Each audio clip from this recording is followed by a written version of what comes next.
What's the title of the first track? Dubbing with Anansi. Middle Passage. Middle Passage, okay. The Middle Passage is the passage between Africa and the Caribbean. Okay. So this is like the ship going across the Middle Passage. Yeah, going from Africa to the Caribbean. To the Caribbean. Taking the slaves. Ship ahoy, ship ahoy, ship ahoy, ship ahoy, ship ahoy. Check. Yeah, check it out, check, man. check, Check okay. it out. Lovely. E ci siamo, abbiamo l'ospite. Welcome at Radio Città Fujiko, Mr. Matt Professor. It's great to have you here. Yes, Mr. Tosi, it's great to be here after all these years. You're still here. Great, Yeah. great. So what ingredients must have a great dub cut in your opinion? First, you have to have a concept and then a concept of space. Because dub works in the opposite way from a song. A song is when you have a verse, a chorus, and a verse, etc. A dub works in a where you create space, and space is the song. We had a kind of worldwide premiere, if I'm not wrong. Oh yeah, this is the first time. I just finished this album yesterday. It's called Dubbing with Anansi. And you would hear this is going back to the old school of dub, which in you give the people a little bit, and then what is important is the space afterwards. That's what makes the dub. It's very interesting what you were saying off microphone about the middle passage from the Africa, Yes. the slave ships going from Africa to the Caribbean carry the slaves. So that's what the That's dub right. cut is about. This track is called Middle Passage, and you know, from Africa, the west coast of Africa, they got the slaves, and then they take the slaves across the Atlantic, the Middle Passage, into the Caribbean, and some slaves went to Brazil, some went to Jamaica, Kingston, some went to Barbados. The very good ones went to Barbados. The very good slaves. The very bad slaves went to Jamaica. Right? And the crazy ones went to Bahia. And there were a Brazil. lot, Yes. as far as I know. And the ones who were kind of controllable, they went to America South, like Mississippi, New Orleans. Okay. So we have a spectrum. Sometimes one brother went to one place and one cousin, one brother went to another place. Your work is not only about dub, because you're a lot of things together. Like you're a electronic great, technician. no, but you're a producer, so it's a matter of dealing with singers and That's a choosing psychology the job. songs and the messages. That's a psychology job. Yeah, so dealing with singers. tell me how you did start to work with relatively unknown singers in the early days, and then go to living legends as Johnny Yes. Clark and Nora Sandy. Well, in the early days, I have some young singers who want to make their mark. People like Rankin and Sister Audrey, and they are trying to get into the market. So I could experiment with them, because me too, I'm young in the business at this time. I have no experience, so I record them and I see, okay, the voice is like this and blah, blah, blah, and I check. But soon after that, we have like Mikey Dredd come to the studio. Mikey Campbell Dredd at the controls. He come and he want to record, and then Horseman come to the studio with like Johnny Clark and all these. Suddenly, I'm with like people who I'm hearing the records. Johnny Clark, about 5 years ago, he had a big hit with "Move Out of Babylon," and "None Shall Escape the Judgment in this." And suddenly, he's in my little studio, and I'm like excited, and I have to deal with it. And I made 2 albums with Johnny Clark, and then the studio, at this time, the studio was young, and I was young in the business, and the whole thing just moved quick. And next thing, we are recording with everybody, and Josh Shaka come to make an album, and Mo Ambassa, and all these guys, they come and we record, and I start to make a name for myself. Another question. So you always been a witty person, an ironic person, and your name is Mad Professor. So it's about being mad, and your main dub series album is Dub Me Crazy. So what's the madness in music and in life for you?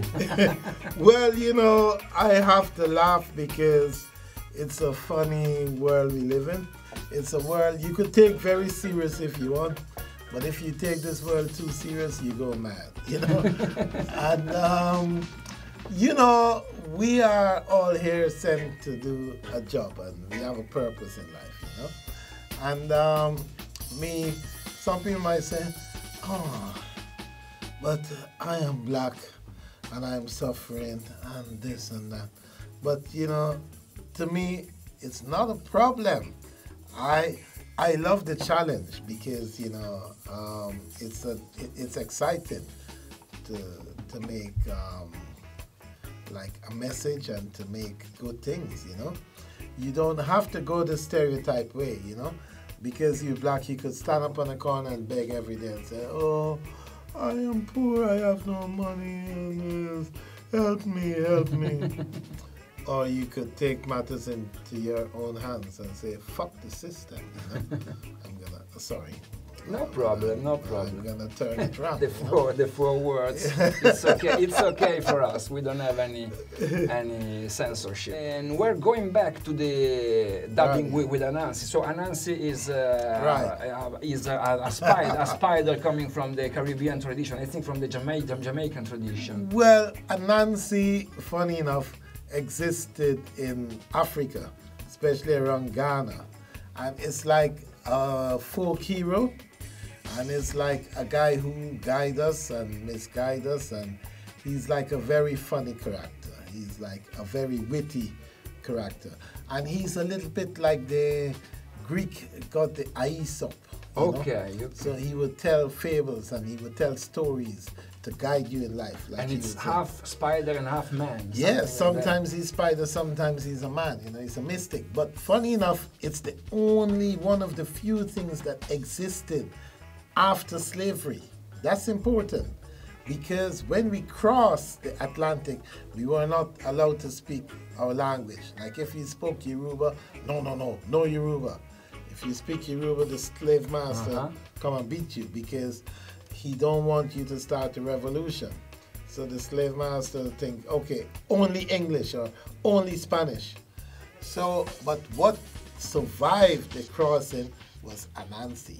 È un album che ha molto a che fare con la cultura degli schiavi ribelli. Rebels Gathering è il titolo della traccia, cioè il raduno dei ribelli. Yeah, man. And it's important to have Rebels Gathering in 2014 too. Yes, we need that because the system, if we go without gathering, then the system keep us down, control us. So we have to keep gathering. All the rebels get together, and music is the common aim.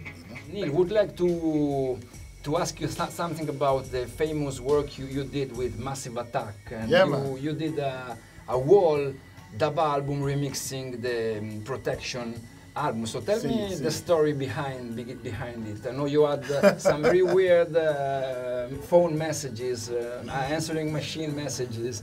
Yeah, man. Well, you know, it was, I think, 1994.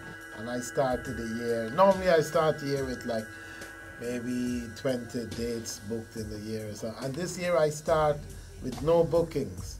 And week 1 in January, week 2 in January, week 3 in January, and I'm thinking, oh well, maybe I have to get a job, you know. And then the phone ring and this guy leave a message from Virgin Records saying, hey, Mad Professor, I would like to engage you to do a mix. I said, mix? Yes. He said, we have a new group, Massive Attack. Maybe you know them from Bristol. And I remember the guys from Bristol before. And he said, yeah, they make a new album and they want you to mix the single. So I said, okay, let me have a listen. And he talks, it was a pretty good deal. And I mixed one track and then they said, okay, we like it, but could you do some more? And I did some more, and then next thing, they released the track and it went up into the top 5 in the UK, you know. But did you meet them before to do the work, the Yes, I meet them, but when I meet them, they were not called Massive Attack, they were called Wild Bunch. Okay, Wild Bunch, okay. Yeah, and we also had a group called Wild Bunch. So we were like thinking, oh boy, this is a bit of a problem. And I thought maybe they were my enemies and maybe they don't like the idea, you know. But, you know, it wasn't a problem because, you know, my Wild Bunch did not last so long and their Wild Bunch went on to Massive Attack. You always like new ideas and new rhythm. I know recently you're into cumbia, like South American rhythm patterns. Cumbia and samba. Yeah, man. I love the Latino vibe, you know, because Latino vibe is like reggae. It's just that when it mixes with the Spanish, it becomes other things, you know. The last question is, if you have in front of you a young engineer, a youth that want to be a dub master, a technician, so what would be your main advice for him? Well, you know, now is it's not such an easy time because now most people learn on the digital system. And the problem with the digital system is that it is limited. You have one sound, digital sound. You see, with the analog system, you could take even 4 tracks of analog. And because you mix it with like delay, you mix it with phase, you mix it with filter, you mix it with feedback, you come up with different things. The digital system, what you put in is what you get out. You cannot mix it so easy. So I would advise most young engineers to learn an analog system and learn what we call signal path. Okay. Signal path, to be technical, is where the signal enters the stage of a mixing desk or of a system, whether from the microphone or from the line, where it goes to. It could go to a filter, it could go to an EQ, it could go to an auxiliary, and it could go to an inverter. And where you want it to go to and where you don't want it to go to. Where it should go when you want a certain sound, where it shouldn't go. What happens when you put it through a gate? What happens when you put the signal through a compressor? You could have a different sound by going pre-EQ compressor or post-EQ compressor. So the whole world could become a different sound. So going back to the basics of the analog. You have to understand, yeah, signal path. So it's the end of our interview. An invitation to the people for tonight at Crash. Yeah, man, please come and join me at the Crash because we will have some surprises for you. And come, and you never know, you might even end up singing with me because I'm no singer, you know. So I need singers. So if you want to come and sing, then come and join me. And sing, baby, sing. The world is getting brighter. Thank you very much for your time. Thank you for your music. Big compliments, and see you tonight at Crash. Thank you. Grazie. Grazie. Thank you. It's a pleasure. Good interview. Every week I get your list and I look at it. Very good list. Thank you, thank you. Yeah. It's 23 years I'm doing this show. It's incredible. Yeah. I remember when you started.